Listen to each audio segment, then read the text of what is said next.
Olá, meu nome é Maíra Costa e eu vou tratar do problema da viagem no tempo. Isso é, a viagem no tempo é possível? Atualmente eu sou doutoranda no programa de pós-graduação em filosofia da UFMG. Eu não vou exaurir o problema, ele é bastante amplo, mas eu vou tratar de alguns tópicos que eu estudei durante a minha pesquisa sobre direção do tempo e da causalidade. Então, eu vou tratar de alguns problemas específicos, vou tentar fazer isso da forma mais simples possível, mas sem perder o rigor, né? Aconteceu que eu preparando os slides, eu percebi que ficou com muito conteúdo, então não sei se eu vou conseguir abordar todos nesse tempo que a gente tem de palestra, mas eu vou deixar disponível no meu perfil no academiaedu.edu, que vocês podem ver o endereço aqui embaixo. Eu vou deixar disponível alguns manuscritos, como também o PDF desses slides. Então, se ficar alguma coisa de fora, vocês podem consultar lá, né? Porque assim eu não vou precisar fazer isso correndo ou com pressa. Eu prefiro que vocês vejam o resto depois do que apresentar com pressa para dar tempo de apresentar tudo. Tá? Então, na parte 1, eu vou falar sobre tipos de possibilidade. Na parte 2, sobre David Lewis e o paradoxo do avô, a resposta dele, né, o paradoxo do avô. Vou considerar o artigo Os Paradoxos da Viagem no Tempo, que ele escreveu em 1976. E também vou considerar esse artigo para falar dos tipos de possibilidade, né? E na parte 3, eu vou falar sobre a relatividade da simultaneidade e o argumento de Gödel contra a realidade do tempo, onde ele propõe um universo, um modelo cosmológico em que seria possível viajar no tempo. Na parte 4, pelo menos em algum sentido, seria possível. Que aí a gente vai ver de acordo com os tipos de possibilidade. Na parte 4, se der tempo, eu vou falar sobre causalidade retrocedente e mecânica quântica, mais precisamente sobre a interpretação transacional da mecânica quântica de John Cramer. Então, começando com tipos de possibilidade, essa distinção entre tipos de possibilidade ela vai ser importante para vários problemas de filosofia e para o problema da viagem no tempo também. A gente usa esse símbolo que a gente chama de diamante. E então as distinções vão ser importantes para a gente são as seguintes: a possibilidade lógica, a possibilidade metafísica, a possibilidade física ou natural e a possibilidade contingente ou de condições. Tem gente que chama essa de natural, mas eu acho que é melhor chamar a possibilidade física de natural. E também tem a possibilidade prática ou a possibilidade técnica, também chamada de possibilidade técnica. Então, começando com a possibilidade lógica, a possibilidade lógica é a possibilidade de acordo com o sistema lógico. De acordo com a lógica clássica, por exemplo, proposicional, não é possível Platão ser mortal e Platão não ser mortal, né? De acordo com a regra da não contradição. Então, considerando aqui P como Platão é mortal e não é possível P e não P, né? Aqui eu estou colocando esse QIR para demonstração que eu já vou fazer. E no caso das viagens no tempo, a possibilidade lógica ela vai estar muito ligada aos paradoxos. Os paradoxos eles não estão só ligados à possibilidade lógica, eles geralmente também estão ligados à possibilidade metafísica, como a gente vai ver. Mas a maioria dos paradoxos são paradoxos que são paradoxos exatamente de acordo com a regra da não contradição, certo? Então, por isso que ela é importante.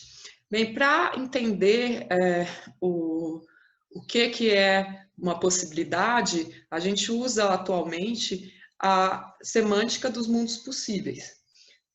Você pode, existem os realistas modais, como a gente vê, que acreditam na realidade de mundos possíveis, mas a gente pode usar aqui somente como uma heurística, certo?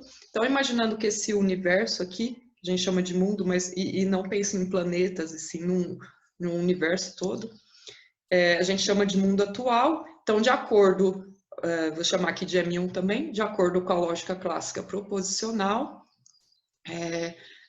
a gente pode ter também aqui que P, né? Platão é mortal no nosso mundo, supondo que ele existiu. Também estou usando a proposicional, podia ter usado de predicados, mas ela é para facilitar mesmo. Que, então, Platão nasceu em Atenas, também seria verdadeiro, né? No nosso mundo, supondo que isso é verdadeiro. E Platão era forte também. A partir do nosso mundo, e de acordo com a lógica proposicional clássica, a gente pode conceber, por exemplo, um mundo em que Platão nasceu em Atenas, né? Platão existe, nasceu em Atenas, só que ele não é mortal. Você pode falar assim, não, mas isso não é concebível. Logicamente é. Pode até ser que metafisicamente não, dependendo da metafísica que você defenda, ou essencialmente não. Mas nesse caso aqui, de acordo com a lógica não diz nada sobre a mortalidade ou imortalidade de Platão. Então, isso aqui também não está gerando nenhuma contradição, não está indo contra nenhuma outra regra da lógica proposicional. Então, a gente concebe esse mundo possível que eu vou chamar de mundo 2. Agora, a gente pode imaginar um mundo, chamar de mundo 3, em que não P e P. Esse mundo já não é concebível, já não é um mundo possível de acordo com a lógica clássica. Por quê? Porque nesse mundo Platão é mortal e não é mortal. Isso é uma contradição, a lógica proposicional clássica não permite isso. Então, isso não é possível de acordo com a lógica clássica, certo? Então, voltando aos paradoxos da viagem do tempo, vou falar rapidinho sobre esses três que eu apresentei, mas há diversos paradoxos. Não vai ter como eu falar de todos, né? Mas vamos lá. O paradoxo do avô, deixa eu ver só que horas são. O paradoxo do avô, que o David Lewis apresenta, né, como um viajante, ele chama de Tim, ele detesta o avô, só que esse avô, ele deixou uma herança, algo assim, e com isso o Tim conseguiu fabricar essa máquina do tempo. O Tim detesta o avô dele, daí em 1979 ele viaja no tempo até 1921, onde o avô ainda nem teria concebido o pai do Tim, para matar esse avô, certo? Então a gente está respondendo essa pergunta contrafactual. E se alguém viajasse no tempo e matasse seu próprio avô? Se Tim viaja no tempo em 1979, então isso significa que seu avô não foi assassinado em 1921, senão o Tim nem existiria, né? Nem teria nascido. Mas se o Tim mata seu avô em 1921, então ele não viaja no tempo em 1979, né? Logo, o assassinato teria não teria ocorrido e Tim teria não teria viajado no tempo. No caso que a gente concebe o quê? A premissa de que Tim mata seu avô em 1921 e Tim viaja no tempo. Se a gente considerar isso, as duas coisas, isso vai nos levar à contradição, certo? Eu coloquei aqui formalmente, mas eu vou pular, quem quiser só dar um pause e observar, porque senão não vai dar tempo de explicar tudo. Um outro paradoxo também, muito interessante, são os paradoxos da identidade, né? Mas um viajante no tempo, conversando consigo mesmo, são pessoas diferentes ou são a mesma pessoa, né? Então gera essa questão. A diferença na identidade ao longo do tempo para um viajante é que dois diferentes estágios completos dele estão localizados no mesmo tempo em locais diferentes. Então isso gera um estranhamento, né? E por que deveríamos considerar uma pessoa e não duas? Será que a gente considera uma pessoa, duas, eles são a mesma pessoa? Porque, então, aí a contradição entraria a partir do momento que a gente fala assim, o A é igual a ele mesmo, mas ele também é diferente dele mesmo. Claro que esse é um problema que nem é restrito só ao problema da viagem no tempo, mas sim a viagem, a possibilidade, a identidade, ao problema da identidade ao longo do tempo. O você do futuro é igual ao você do passado, mas é claro que você se encontrar ao mesmo tempo em diferentes localizações, isso no mínimo é estranho. Então, voltando, isso é no mínimo estranho. A resposta do Lewis... Ah, tá.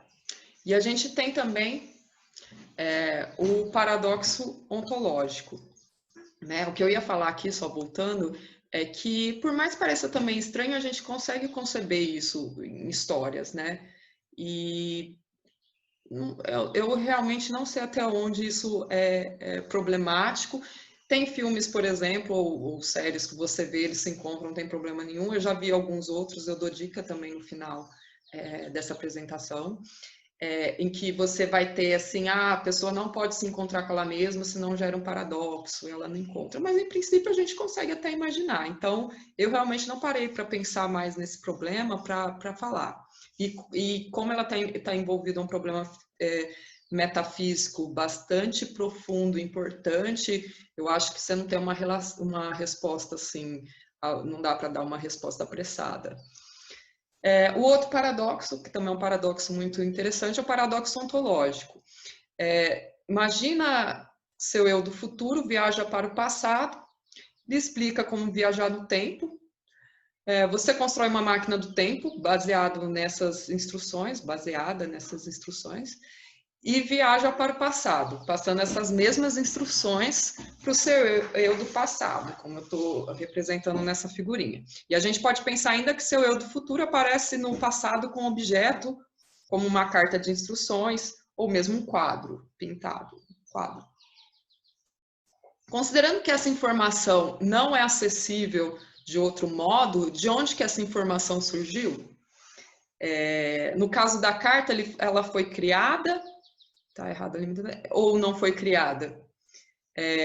A carta não envelheceria? Parece que envelheceria, né? Se a gente imaginar um quadro é melhor, mas você chegou, seu eu do futuro aqui, velhinho, te entregou um quadro, aqui o quadro ele vai passando o tempo, o quadro mesmo vai envelhecendo, ele entra na máquina do tempo, me parece que aqui o quadro teria que rejuvenescer, né? Mas... Então, o problema do paradoxo ontológico está ligado à causalidade, é que as partes do loop são explicáveis, a gente não tem problema nenhum, mas o próprio loop não é.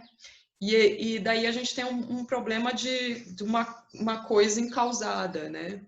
Isso parece estranho para a gente. A resposta de Lewis é estranho, mas não impossível. E nem tão diferente de inexplicabilidades com que já lidamos. Quase todo mundo concorda que Deus, ou o Big Bang, ou o passado infinito do universo inteiro, né, supondo que existe isso, ou o decaimento de um átomo de trítio, são incausados ou inexplicáveis.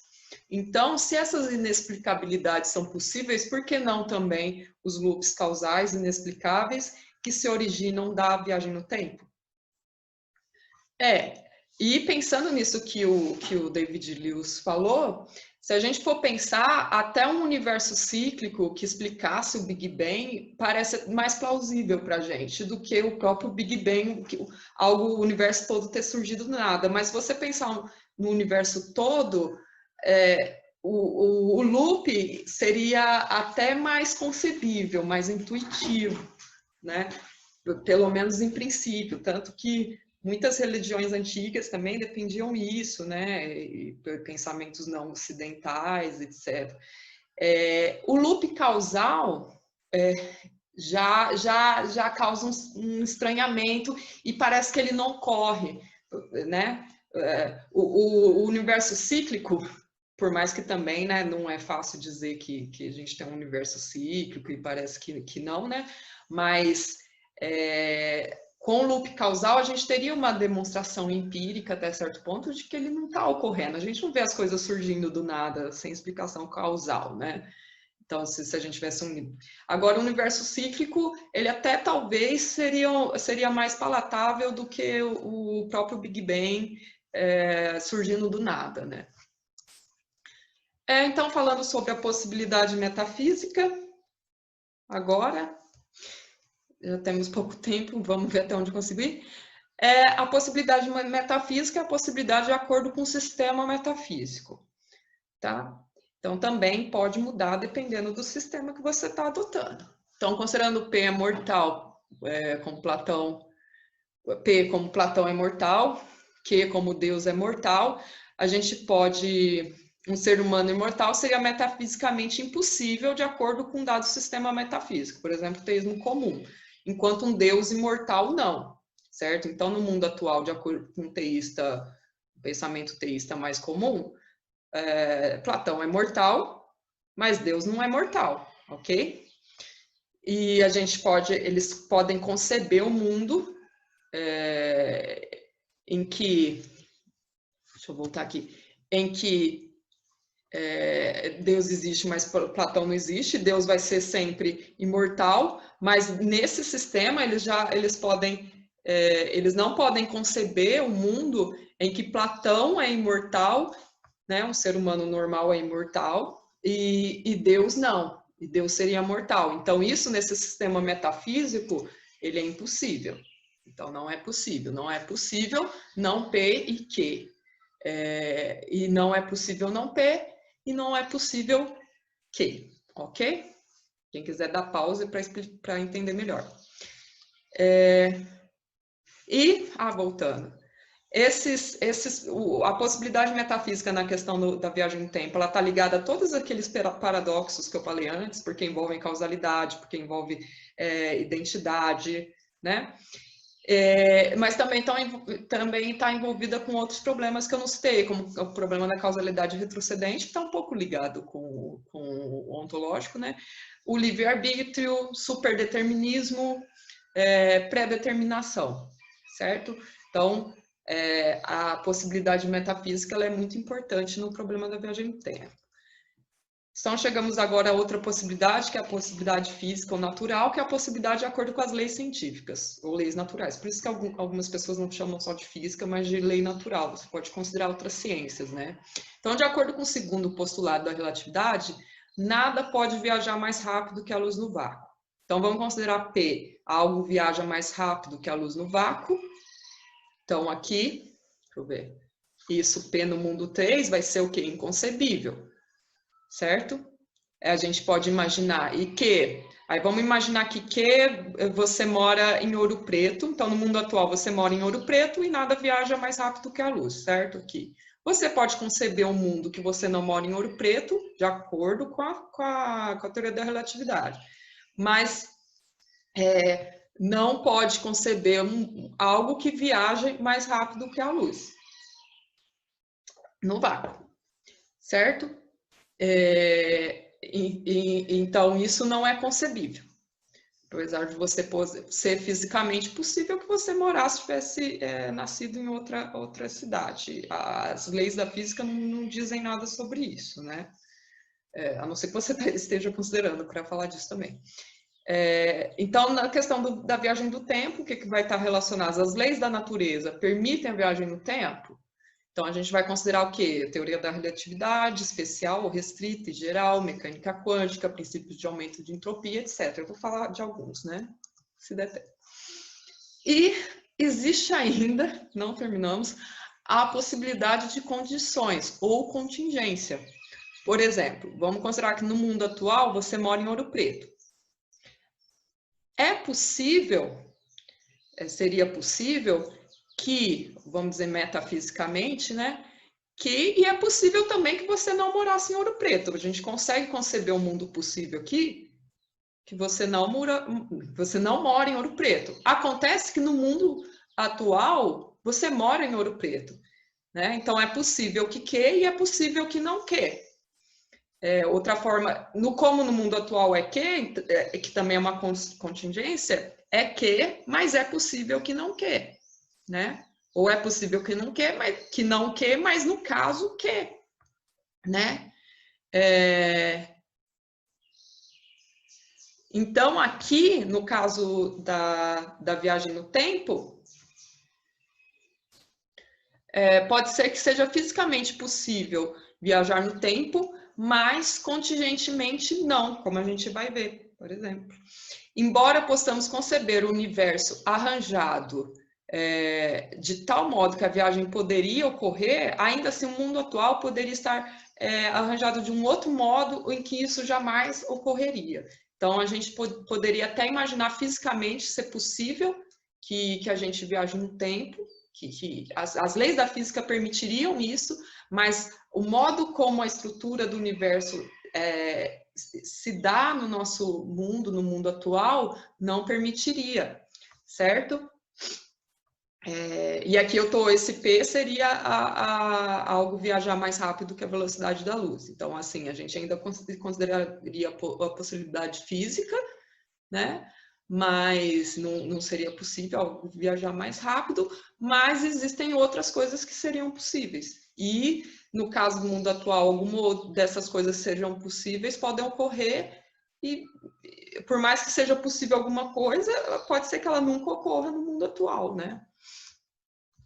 E a outra, finalizando, a gente tem a possibilidade prática ou a possibilidade técnica, que inclui o quê? Tá, pode até ser possível que algo viaje no tempo, por exemplo, uma estrela, ou sei lá, um feixe de luz, no caso, mas talvez o ser humano não possa viajar no tempo, certo? Então a gente tem que ver isso. Será que é possível um ser humano? Então existe essa possibilidade prática, se a gente está considerando a possibilidade de viagem no tempo humana. E também tem a possibilidade prática no caso da construção de máquinas do tempo. A gente vai ver que, por exemplo, no universo de Gödel, por mais que pudesse até que o mundo possível fosse um mundo em que a viagem no tempo ocorra, a gente não teria como construir uma máquina. Então pode ser ainda que talvez o mundo possível, o mundo atual seja um mundo que esteja estruturado de forma que a viagem no tempo ocorra, mas a gente não teria a possibilidade de construir uma máquina, ou sei lá, alguma outra hipótese que você precisaria estar muito perto de um buraco negro, supondo, né? Para isso ocorrer, e seria impossível a gente chegar muito perto de um buraco negro, né? Então, esse seria a possibilidade prática ou técnica. Então, voltando agora para a parte 2, vou pausar um pouco, se eu conseguir. Vou falar sobre esse artigo do David Lewis. Felizmente, ainda ele não está traduzido para o português. Eu até pretendia fazer isso, mas às vezes é difícil a gente conseguir traduzir. Tem todo um trabalho, né, para conseguir autorização. Mas, então, a resposta do David Lewis à possibilidade de viajar no tempo.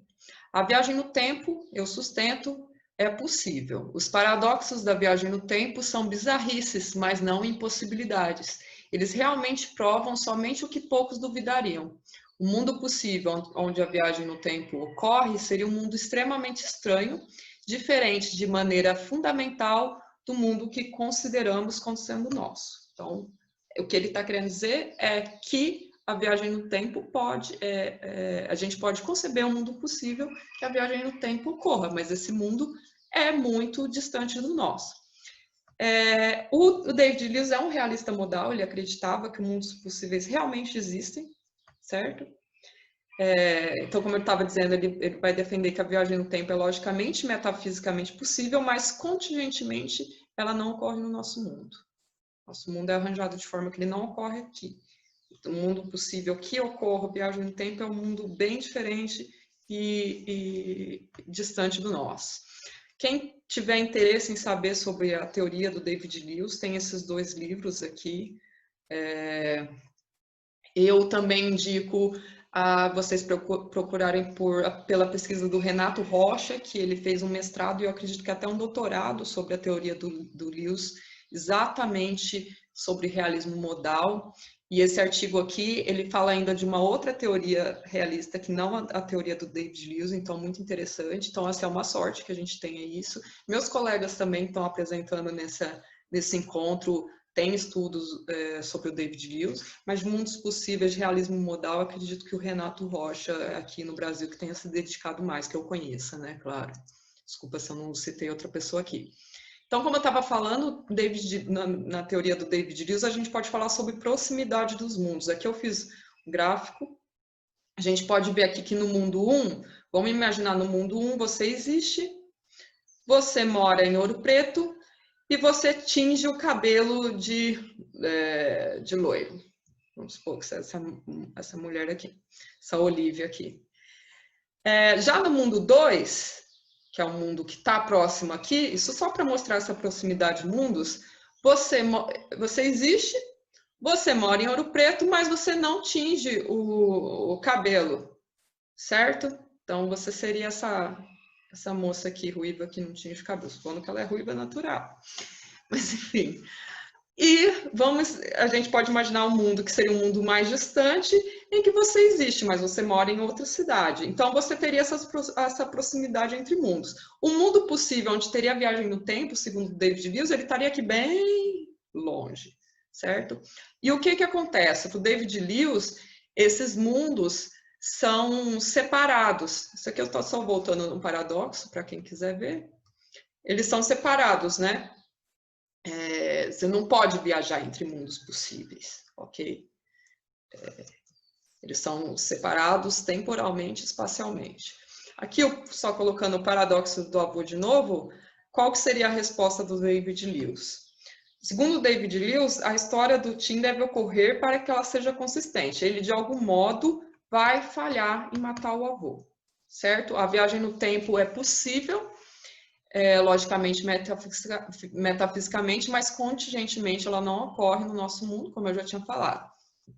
Então, segundo o David Lewis, a gente no mundo atual, a gente pode conceber um mundo atual em que o Tim viaja no tempo, vamos colocar aqui o mundo 2, mas nesse mundo ele não mata seu avô, certo?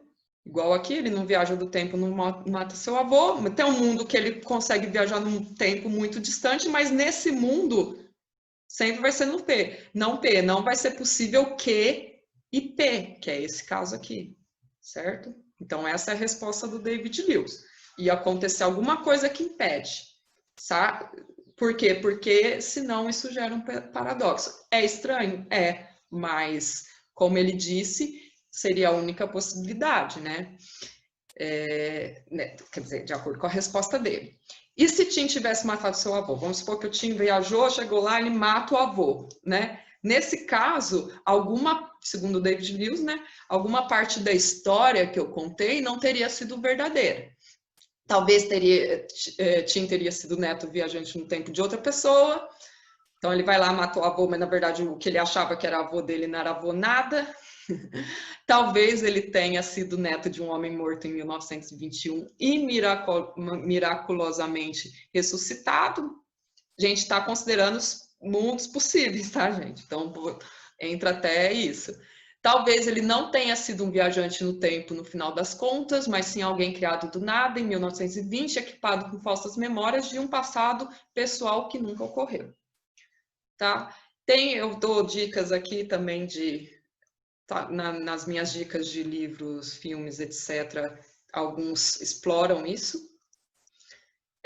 E, para finalizar, a parte do David Lewis, ele fala ainda de uma estrutura ramificada que a gente pode pensar também em mundos possíveis.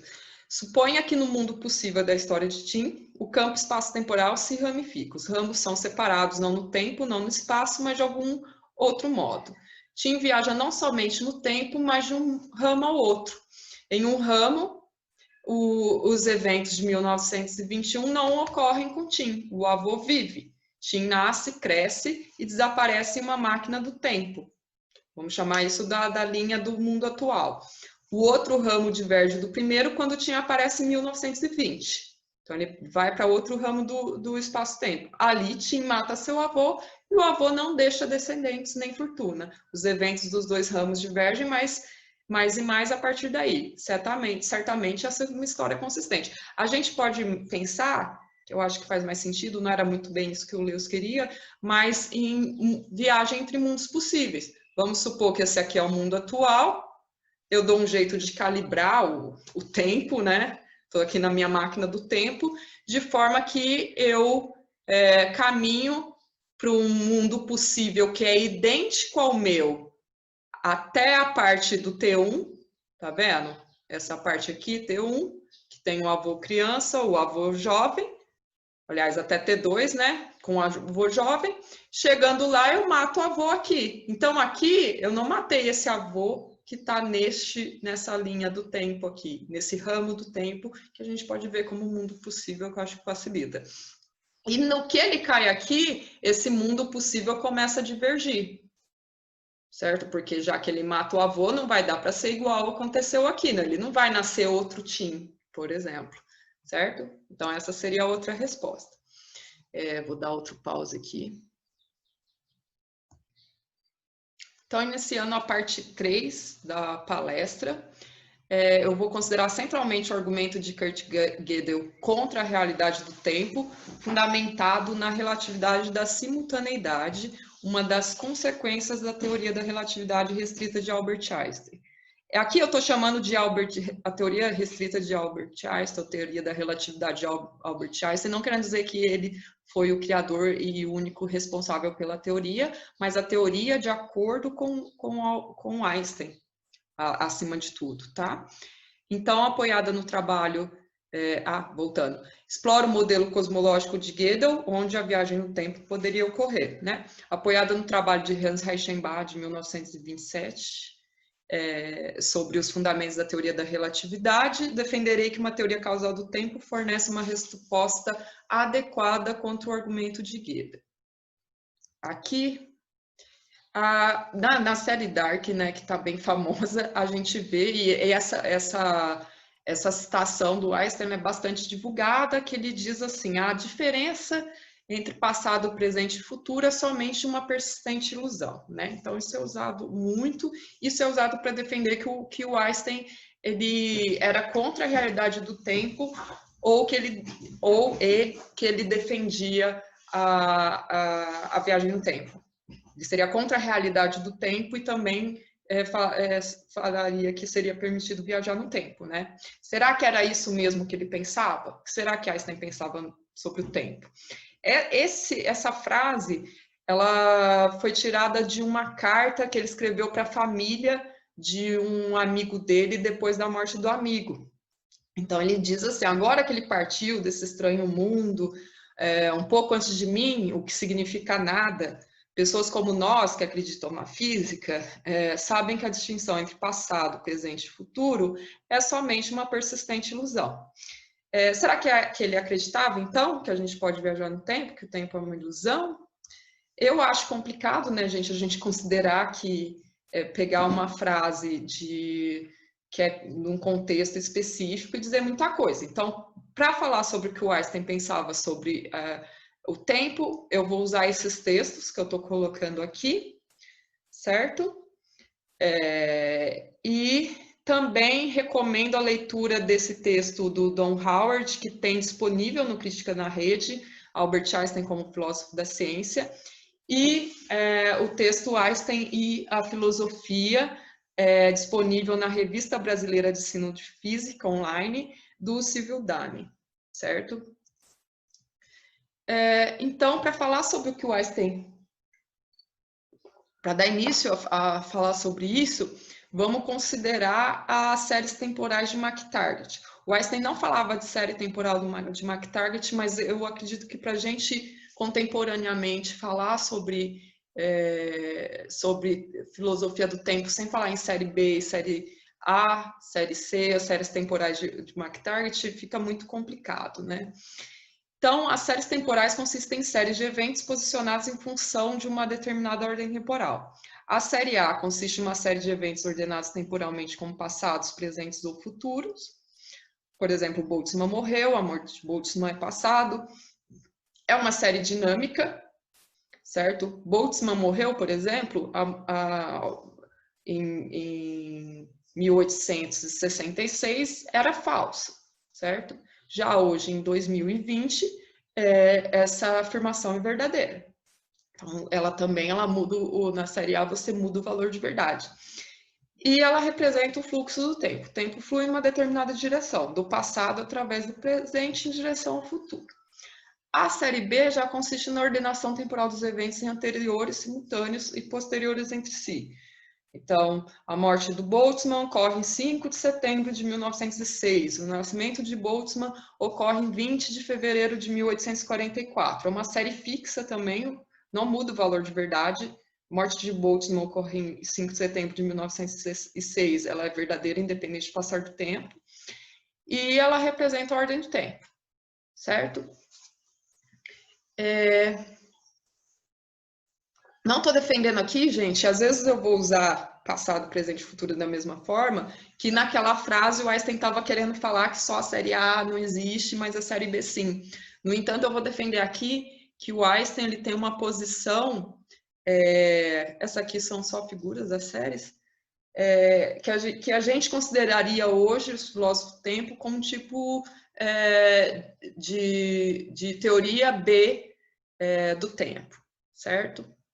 Então, para ele, essa seria mais uma distinção entre anterior, posterior, simultâneo, do que passado, presente e futuro, ok? Temos que ter em conta que todas as nossas apreciações em que intervém o tempo são sempre apreciações sobre acontecimentos simultâneos. Então, a simultaneidade é de suma importância. Então, considerando a distinção entre séries temporais de McTaggart, podemos interpretar, essa é a minha interpretação, tá, gente?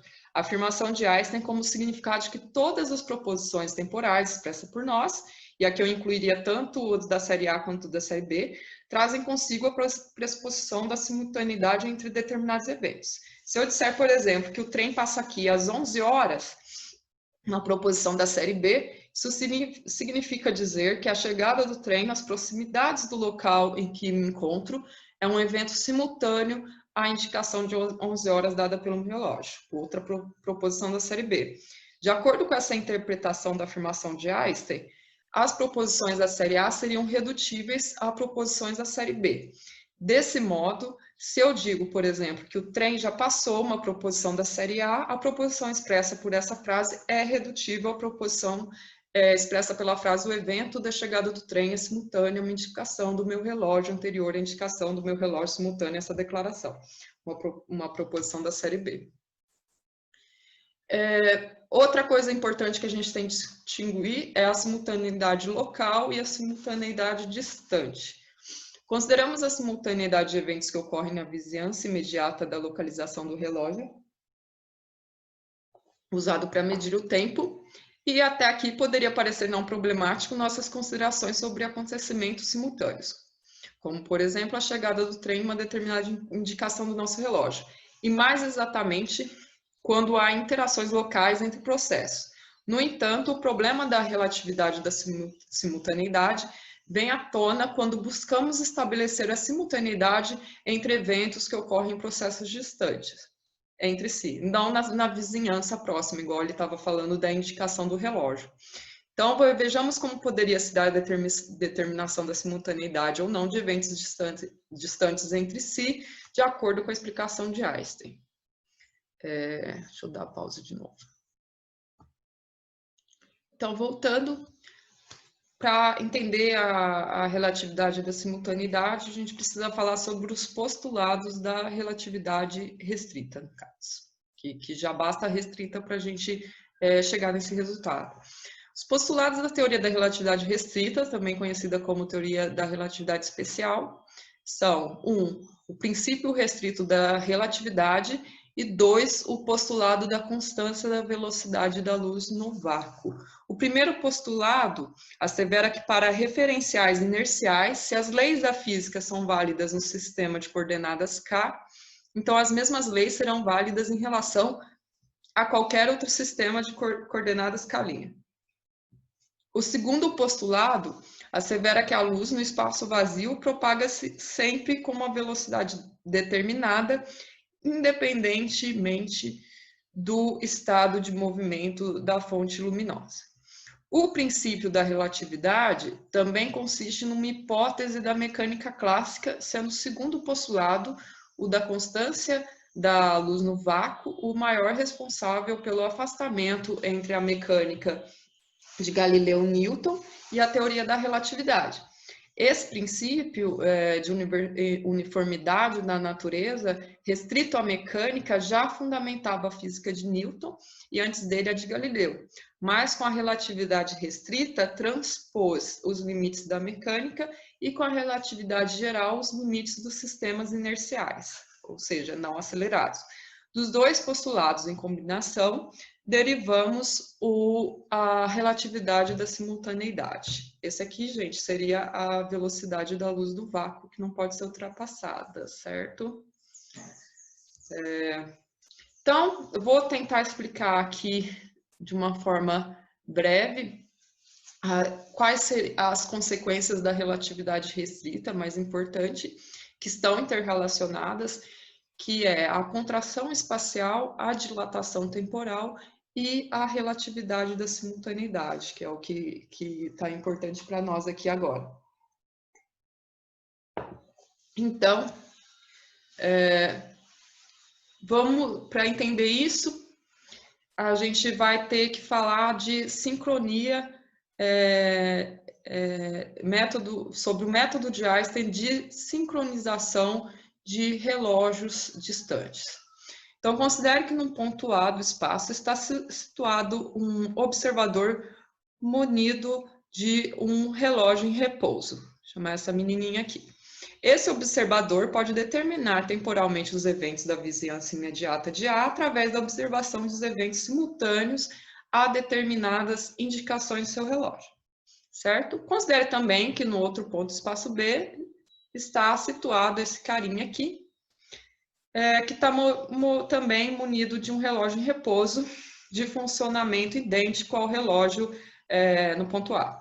Esse observador do ponto B poderá efetuar, do mesmo modo que o observador do ponto A determinação dos eventos que ocorrem na vizinhança imediata de B. Para fazermos a comparação temporal de um evento que ocorra no ponto A e um evento que ocorra no ponto B, será necessário definirmos um evento comum, um tempo comum a A e a B. Para definir esse tempo comum e determinar se dois eventos são ou não simultâneos, bastaria, de acordo com Einstein, conferirmos se os dois relógios no mesmo referencial são sincrônicos, a partir da constância da velocidade da luz, o segundo postulado. Partindo da hipótese que o tempo em que a luz leva para viajar do ponto A até o ponto B é o mesmo tempo que ela leva para viajar do ponto B até o ponto A, daqui para cá, podemos sincronizar os dois relógios do seguinte modo. Se um raio de luz partir de A a B no instante TA, aqui, partir de A a B no instante TA do tempo TA, se refletir em B na direção de A no instante TB, quer dizer, ele vem para cá, ela mandou um feixe de luz aqui em direção ao ponto B, aqui esse sinal foi refletido de volta de novo ao ponto A. Num tempo no T'(A) do tempo A. Então, diremos por definição que os dois relógios funcionam sincronicamente se o intervalo TB-TA, esse aqui, ó, esse que ela está enviando, é igual o intervalo T'(A) menos TB, que é esse intervalo aqui, da luz refletindo e voltando para o ponto A. Segundo o postulado da constância da velocidade da luz, a luz move-se em qualquer sistema de coordenadas a uma velocidade determinada V maiúsculo, que é a mesma, quer esse raio tenha sido emitido por um corpo em repouso, quer seja por um corpo em movimento. Geralmente eles usam C minúsculo, mas eu estou usando a mesma anotação do Einstein de 1905, tá, gente? Assim, a velocidade é igual à distância percorrida pela luz, dividida pelo intervalo de tempo medido. Ok? Seria o tempo, a velocidade seria igual a esse intervalo dividido pelo intervalo total de tempo, de TA, de T'(A) aqui, né? Menos TA, que seria o intervalo todo.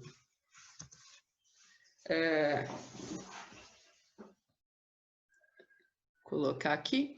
Desta forma, usando o método de sincronização de Einstein, obtemos uma definição de tempo do sistema em repouso. Se alguém tiver alguma dificuldade de entender, vai no academia.edu e lê um artigo que eu deixei lá sobre o argumento de Gödel, que aí pode ser mais fácil de entender. Obtemos uma definição do tempo no sistema de repouso, o sistema de acordo com o seu próprio referencial. O tempo de um evento no sistema de coordenadas é a indicação simultânea de um relógio em repouso sincrônico a outro relógio em repouso nesse sistema. Agora, vejamos o que ocorre se buscarmos comparar o tempo de um sistema em repouso com um sistema que se move uniformemente em relação a ele, né? Já que é referencial inercial. Considere que um observador em repouso num sistema de coordenadas K, você vai considerar aqui, eu vou falar mais rápido, a mesma coisa que a gente acabou de falar, certo? Só que aqui, eles querem medir, vamos dizer que eles estão dentro de um trem, eles querem medir o comprimento desse trem. Então, considere que um observador em repouso, por exemplo, alguém que está dentro do trem em movimento junto com esse trem, no sistema de coordenadas K, decida medir o comprimento de um trem em movimento uniforme de translação de velocidade V. Então, a pessoa está em movimento junto com o trem, né? Ao longo de um eixo X. A gente vai pensar só bidimensionalmente aqui para facilitar. No sistema de coordenadas K, no sentido crescente X. Ele poderá medir o comprimento do trem em movimento através de relógios sincrônicos em repouso no sistema K, porque os relógios também estão em movimento junto com o próprio sistema. Determinando quais são os pontos do sistema de coordenadas que coincidem no instante T com a origem do trem, o ponto A, e sua extremidade, ponto B. Então, bastaria pegar uma régua e medir. Né? O trem, a régua, os observadores estão em repouso.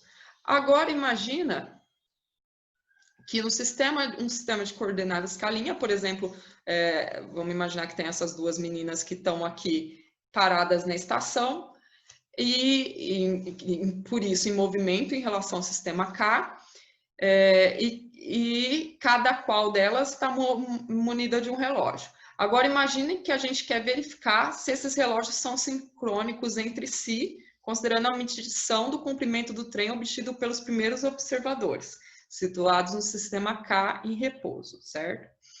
Então, para isso, o observador A envia um raio de luz ponto A ao ponto B no instante TA, esse raio de luz atinge o ponto B e é refletido no instante TB, atingindo novamente ponto A em TA. Então, aqui elas vão fazer a mesma coisa, só que a diferença é que o trem está em movimento. Então, os relógios dela e a régua delas, que elas estão usando para medir, tudo isso vai estar em movimento. E como o trem está em movimento, vamos estar aqui, por exemplo, aí essa daqui mandou o sinal daqui, quando esse sinal chegar aqui para essa aqui, e aqui é o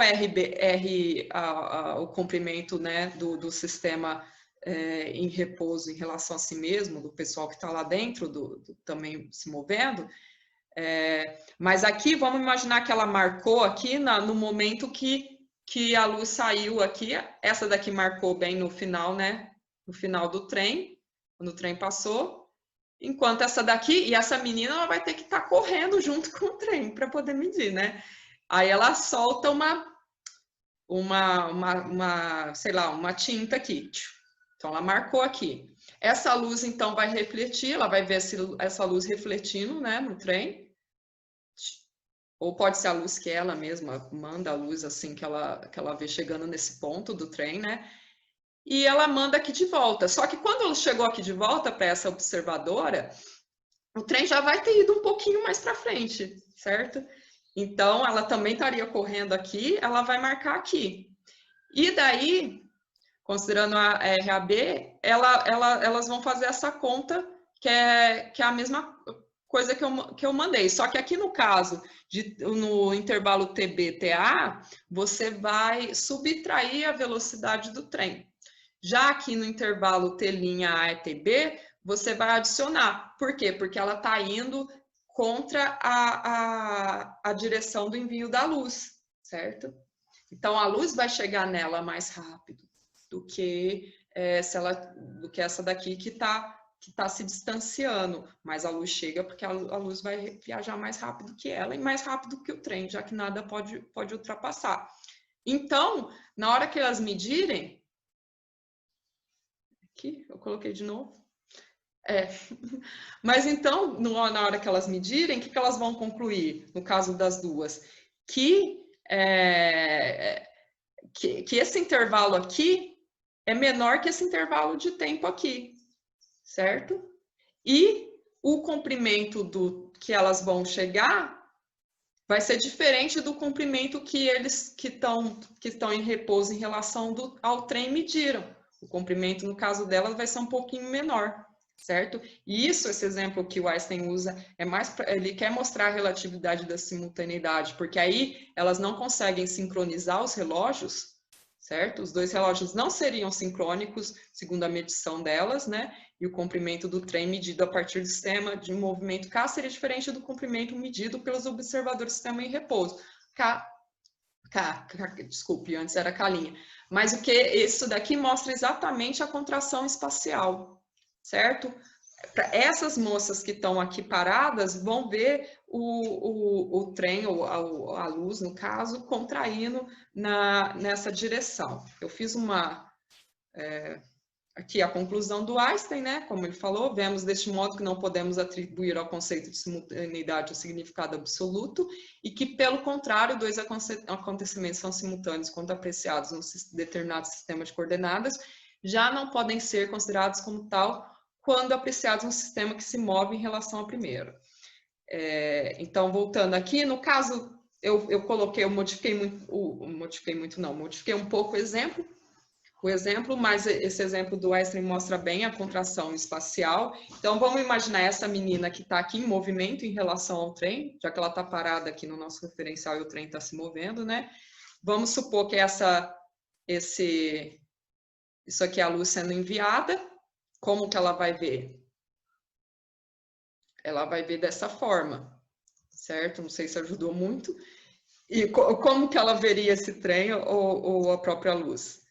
Ele se contraria a contração especial. Ela se contraria, né, ela veria, claro que aí eu estou imaginando assim, vamos imaginar algo que está indo muito rápido, né, algo que viaja próximo da velocidade da luz, ela veria acontecendo isso, né, porque o que a gente observa no dia a dia, isso é mínimo, a gente não consegue perceber. E ela veria a luz, com certeza a luz ia passar por essa contração.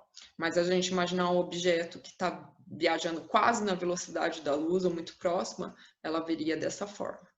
Aqui, para explicar a dilatação temporal, vamos colocar esse carinha aqui, ele está em repouso em relação ao trem, ou seja, ele está se movendo junto com o trem. Aí vamos supor que aqui ele manda um feixe de luz para cima, que aí no teto tem um espelho que reflete ele para baixo. Aí esse carinha vai ver isso aqui ocorrendo, ó, certo? Na perspectiva dele, ele vai ver isso.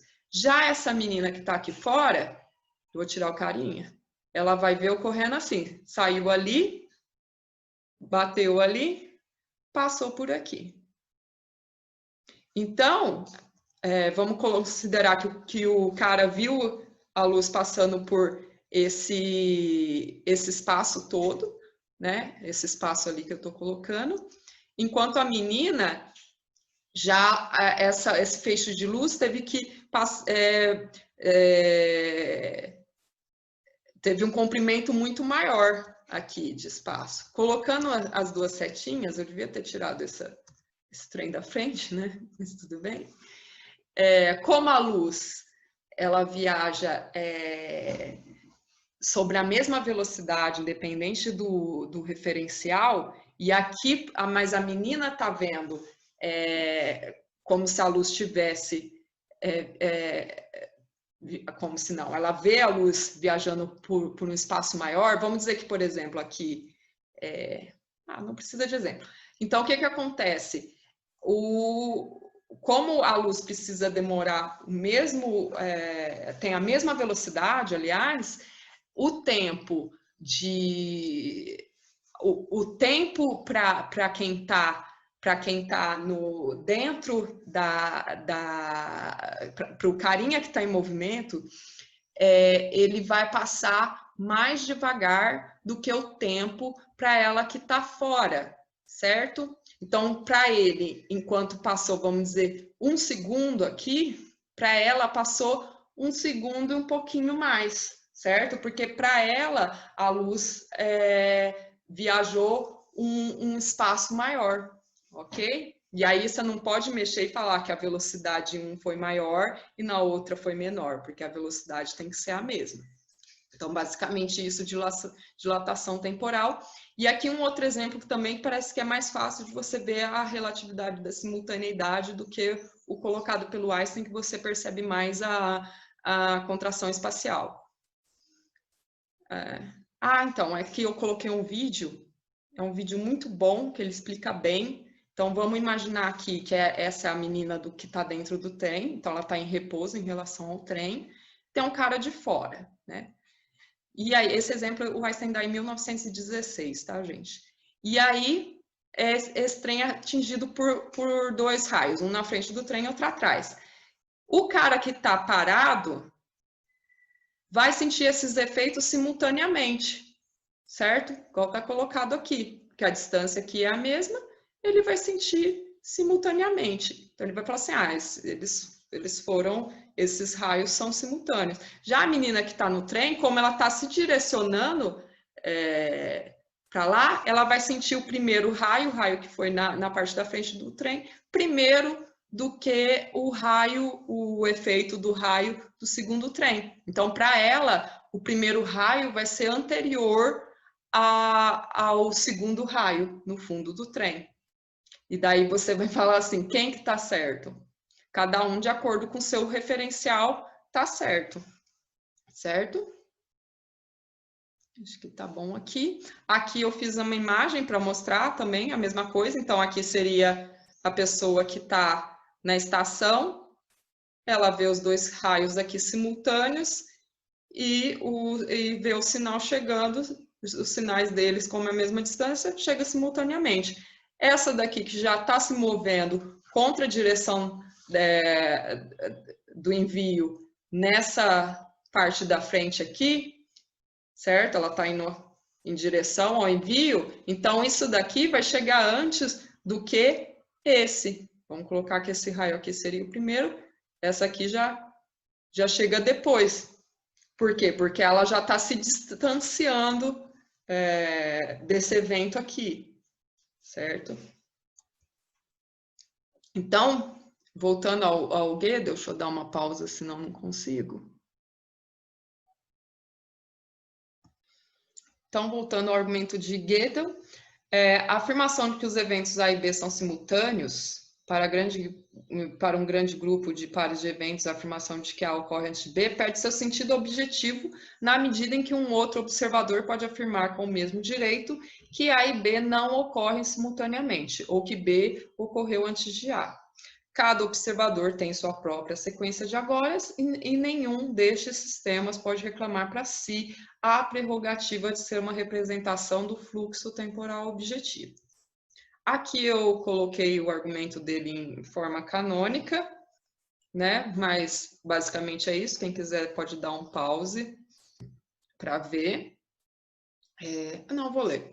Então, a parte 1 do argumento, a direção do tempo é irreal. Se a simultaneidade é relativa, então o ordenamento objetivo do tempo em uma determinada direção é uma ilusão. A simultaneidade é relativa, logo o ordenamento objetivo do tempo em uma determinada direção é uma ilusão. Aí a parte 2, né, para ele provar que o tempo é irreal, o ordenamento objetivo do tempo em uma determinada direção é uma ilusão.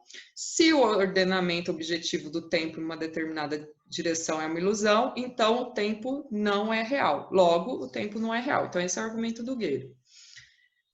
Uma resposta ao argumento do Gödel, considerando não somente a relatividade restrita, mas também a relatividade geral, uma possível resposta a esse argumento, apontada pelo próprio Gödel, é afirmar que em grande parte das soluções cosmológicas das equações gravitacionais conhecidas, tempo local desses observadores coalescem em um único tempo universal, de forma que poderíamos atribuir objetividade ao tempo. Com isso, é aparentemente possível considerar esse tempo como sendo verdadeiro e que flui objetivamente, sendo que as discrepâncias das medições de tempo de outros observadores pode ser entendidas como advindo da influência que o movimento destes relativo ao estado de movimento médio da matéria exerce sobre a medida e sobre os processos físicos de modo geral. Então, você poderia falar de movimento médio da matéria em certos modelos cosmológicos. Então, com isso, você teria como se fosse um tempo onde todos os outros tempos quais seriam, né? Como ele disse. A réplica do Gödel é exatamente a construção do universo de Gödel.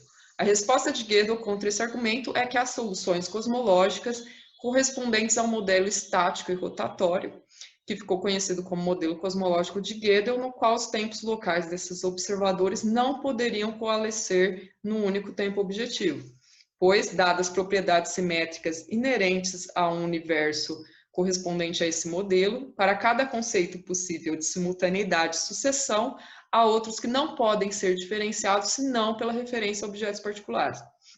O tempo local dos observadores particulares não poderia, portanto, ser ajustado num tempo universal único e objetivo. Então, volta ao resultado do Einstein da relatividade da simultaneidade, você não poderia falar de um terceiro tempo que regula outros tempos, certo? E a solução de Gödel para as equações de Einstein da teoria da relatividade geral, aqui eu estou usando esse texto do Dahmen de 2006, vocês vão poder ver na bibliografia, é muito bom. Ele tem uma série de propriedades interessantes, entre as quais se destaca a existência das chamadas linhas de mundo tipo tempo fechadas, o que permitiria, em teoria, as viagens ao passado. Para explicar isso, vamos falar um pouquinho sobre o cone de luz, certo? Porque senão não vai dar para entender o modelo do Gödel sem entender isso. Então, vamos imaginar aqui duas dimensões, uma dimensão espacial só, x, e aqui uma dimensão temporal. Então, isso aqui não é... a gente está vendo aqui o tempo. Vamos dizer assim, se eu estiver aqui nesse mesmo espaço e eu subir para cá, eu estou no mesmo lugar, mas passou o tempo, né? Vamos dizer, e outras coisas foram acontecendo em volta, no caso, para ter passado o tempo. O que o cone de luz diz? Se tem um evento aqui simultâneo ao evento de agora, vamos dizer, um evento ocorrendo, um bom exemplo aqui seria o Sol, um evento no Sol. Nenhuma informação ou nada, ou qualquer coisa que ocorreria aqui, não poderia ser enviada instantaneamente para cá. Então, por exemplo, alguma coisa que ocorra no Sol, né? Vamos melhorar o exemplo aqui que está de acordo com o que eu desenhei. Então, vamos dizer que eu quero chegar perto do Sol, né? Pego uma espaçonave e vou para perto do Sol. Eu não conseguiria fazer isso instantaneamente. Se, considerando que a luz é o que viaja mais rápido, mesmo se eu mandasse um feixe de luz para alguém que está lá perto do Sol, vamos supor isso, ou no lugar do Sol tem alguma coisa, esse sinal, como está mostrando essa bolinha aqui, para eu chegar nesse mesmo ponto aqui do espaço, teria que passar um intervalo de tempo. Então, isso aqui seria a luz, que viaja mais rápido. Se eu considerar um foguete muito rápido, esse que seria o ponto amarelo, né, no mesmo instante, que seria mais ou menos 8 minutos, pelo que eles calculam, que uma luz daqui da Terra chegaria ao Sol, eu não teria nem passado nesse mesmo tempo 8 minutos, né? Eu estaria bem longe do Sol comparado à luz que eu posso enviar lá. E aqui eu considerando o passado do Sol, né? Um evento do passado do Sol, se algo que eu estou vendo agora, né? Do Sol, como eu ia dizer, ele seria um evento que ocorreu no passado há 8 minutos atrás, certo? Aqui já é o mesmo cone, mas com uma dimensão espacial a mais, que vai permitir que a gente visualize o modelo de Gödel, certo? Então, aqui a representação tridimensional do universo de Gödel, sem a variável z, né? As linhas verticais, então tem duas dimensões espaciais e uma temporal. São as linhas do mundo de grandes corpos galácticos. Uma propriedade fundamental do espaço de Gödel, desculpa, tá, gente, que está sem espaço, é que os cones de luz vão tombando no sentido anti-horário, como vocês podem observar aqui, certo? E se tornando mais abertos à medida que nos afastamos do eixo R, que seria esse aqui. Há um raio crítico, que é esse aqui, ó, tá vendo? Para qual o cone de luz tangencia o plano. Abaixo deste raio crítico, todas as curvas fechadas, esses círculos da figura, são curvas tipo espaço.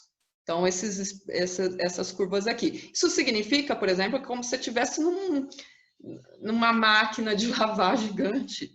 Então, se você chegar nesse ponto de espaço aqui, que tem uma curva de espaço fechado, você ia voltar para o mesmo, certo? Por quê? Porque é um universo rotatório. Só que se você ultrapassa aqui, se você chegar nesse espaço aqui, o próprio tempo curva. Porque, ó, são curvas do tipo espaço. Para o R maior que o raio crítico, quando o raio aqui é maior, certo? Como podemos ver pela figura, as curvas fechadas são todas tipo tempo, pois são internas aos cones de luz. Você vê que essa curva aqui está passando dentro do cone de luz, então o próprio tempo curva no modelo de Gödel. E aqui, gente, essas são as linhas do mundo, a gente tem que considerar galáxias ou estrelas, são objetos muito maciços, ok? Isso é algo importante. Como se daria a viagem no tempo no universo de Gödel? Se daria através de curvas tipo tempo fechadas. Então, vamos considerar aqui, em particular, se P e Q são pontos quaisquer na linha de mundo da matéria, tal que P, esse ponto aqui, precede Q, esse aqui, então existe uma trajetória tipo tempo conectando P e Q, na qual Q antecede P. Isto é, neste mundo é possível viajar para o passado, é possível viajar para ou influenciar o passado. Então aqui, gente, o que é? P aqui seria um estado anterior, né? Aqui passou um espaço de tempo, né? E seguindo esse cone, essa estrela ou essa galáxia, ela ia passar, né? Aqui ocorreria até um tipo de... Ela ia passar por aqui, chegando aqui, ultrapassando esse espaço, ela ia... que passou o raio crítico, que é onde o tempo curva, ela ia voltar... Esse cone de luz aqui, ele estaria no sentido inverso ao cone original. Então, ela desceria por aqui no tempo e voltaria para esse tempo P. Então, nesse sentido, o Q seria anterior a P também. Enquanto P é anterior a Q, mas o Q também é anterior a P. Isso já parece estranho, né? Então, uma possível viagem no tempo saindo de Q e retornando a P. Acho que eu já falei tudo, mas vamos ler, já que eu pus. Iniciando em Q, o viajante escreve uma espiral para cima até ultrapassar o raio crítico. Feito isso, ele passa a se mover para baixo, exatamente, tendo o eixo principal de matéria como o eixo da espiral, até passar além do ponto P. Tá? Quando, então, ele muda novamente de direção e... descrevendo uma espiral para cima e para dentro até atingir P. Note que a viagem se dá sempre na direção de tempo crescente da linha do mundo do viajante, né? Para o viajante ou para a estrela,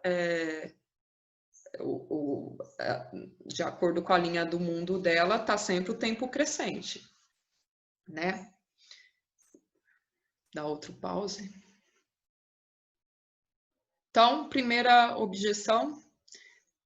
O universo de Gödel não se expande, gira com uma velocidade angular constante, né? Nosso universo, no entanto, não é estático como o universo de Gödel, mas antes se encontra em expansão, como foi demonstrado por Hubble em meados dos anos de 1920, através da observação de propriedades de sinais enviados de galáxias distantes, que ficou conhecida como efeito do desvio espectral para o vermelho. Como está sem tempo, eu não vou conseguir explicar tudo isso, certo? Mas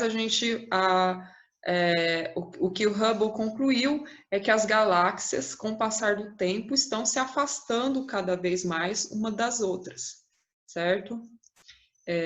Embora algumas possam estar se aproximando, se a gente considerar de uma forma geral, a maioria está se afastando. Uma que está se aproximando da nossa galáxia, por exemplo, em rota de colisão, é Andrômeda, né?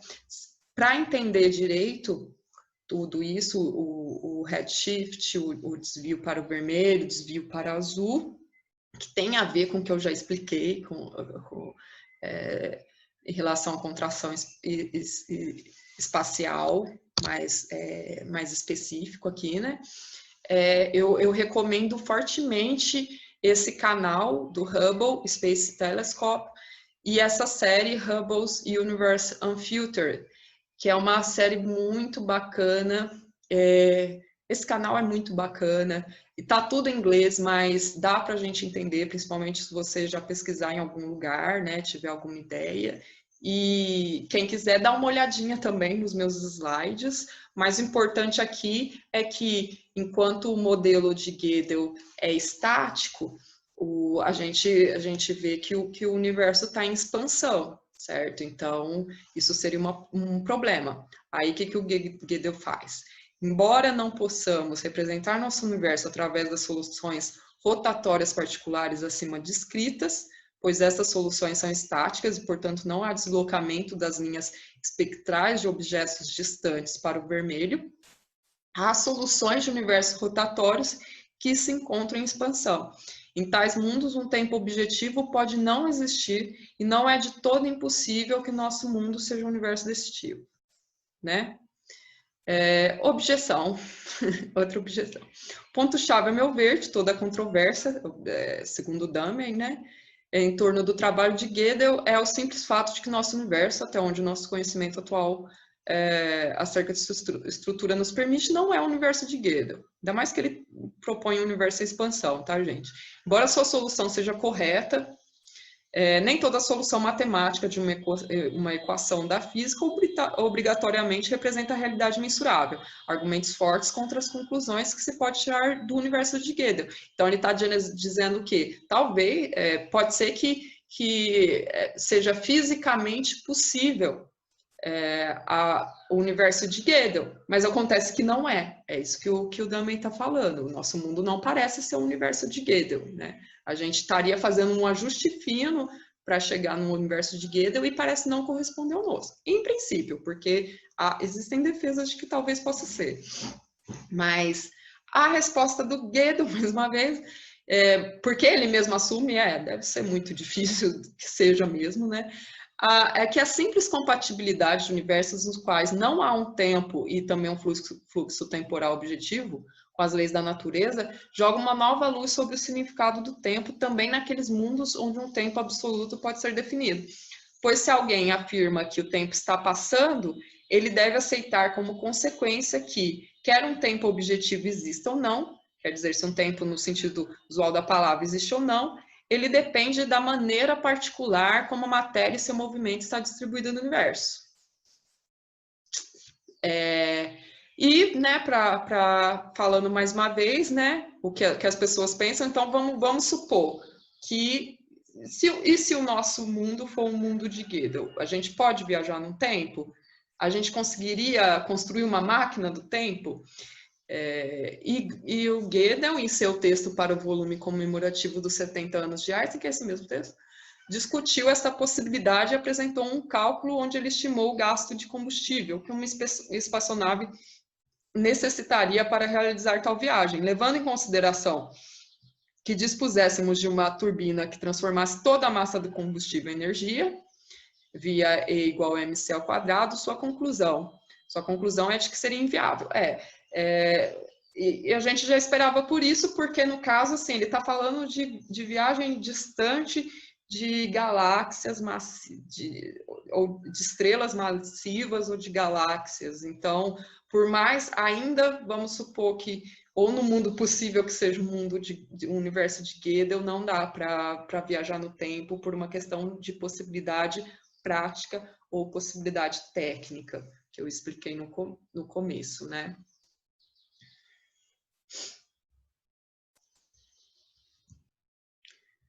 Bem, agora eu vou falar sobre a recepção do Einstein, tentar ser um pouquinho rápida agora, porque eu acho que já passou um tempo. Então, o Tratado de Kurt Gödel representa, na minha opinião, uma importante contribuição à teoria da relatividade geral, em particular a análise do conceito de tempo.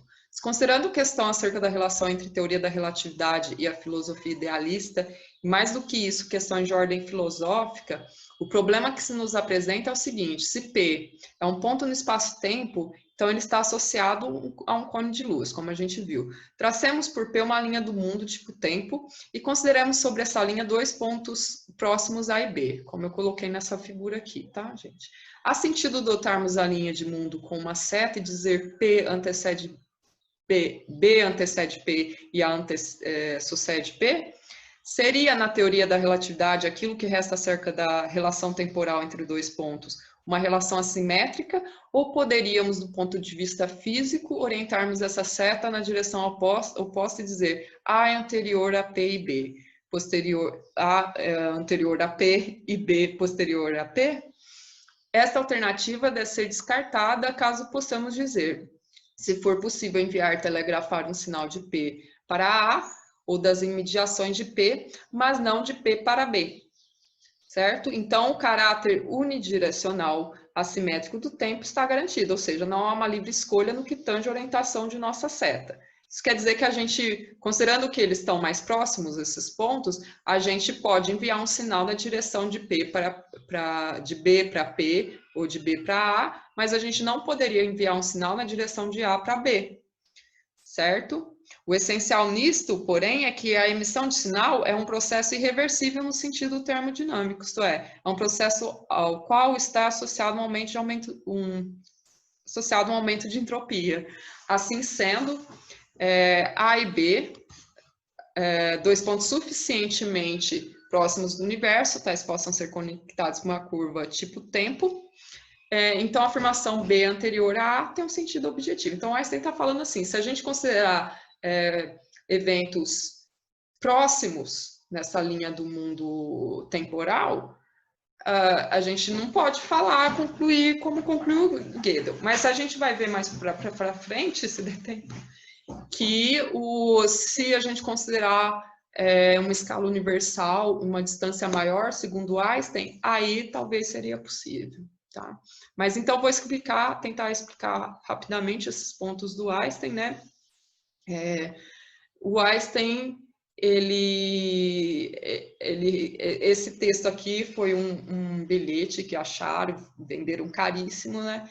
Que ele deixa para um outro colega, né? E ele escreve: muito estimado colega, recomendo-lhe fortemente o Dr. Reichenbach, um filósofo e físico que tem sido bem sucedido na interface entre física e filosofia, que domina completamente a teoria da relatividade. Com os meus melhores cumprimentos, Albert Einstein. Então, aqui o Einstein indicando o Reichenbach foi aluno do Einstein, e basicamente o Reichenbach explica aquele ponto que o Einstein colocou, né? E aqui, então, para explicar um pouco a teoria do Reichenbach, a gente precisa falar sobre o critério de antecedência causal, porque o Reichenbach vai reduzir a direção do tempo à direção da causalidade. Então, você não tem um tempo absoluto, e sim um tempo que é dado pela direção da causalidade, certo? Então, descendo